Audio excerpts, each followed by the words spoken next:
Local Marine was laid to rest today and was honored by family, friends, and community members. 23 ABC's Emma Lockhart joining us live now with the details on that funeral held this morning and the lasting impression Sergeant George Daniel Galvan had on those who knew him best. Emma? Tim, Jess, I'm here at Hillcrest Memorial Park where that service was held earlier today. You can still see flowers on his gravesite there. An emotional day for people who knew Galvan, who died just 3 days before his wedding. Now, as family and friends say their final goodbyes, they tell me his huge presence will forever be remembered. It was a day of honor, remembering the legacy of Marine Sergeant George Daniel Galvan. A harder-pressed, more dedicated young man you won't find. The 23-year-old Bakersfield native died in a car crash on June 30th near Camp Pendleton, where he was stationed just 3 days before his wedding.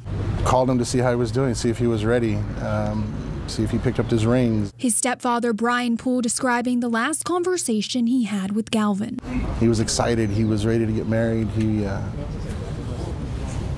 excuse me. I don't know what else to say. He was happy. He was ready to be married. Galvan also leaving behind his fiancée and unborn child. George was he was a good man. He would have made a great father and a great husband.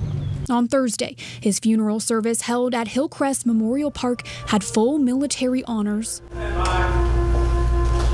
And as the people who loved him most grieve, I'm hurt.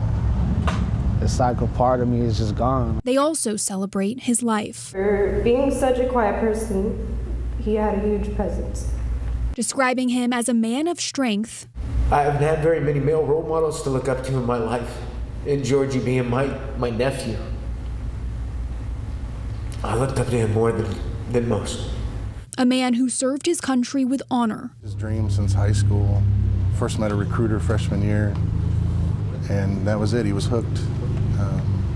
He loved the uniform. He loved the discipline. His family and friends remember him for that and so much more, with one final salute and goodbye.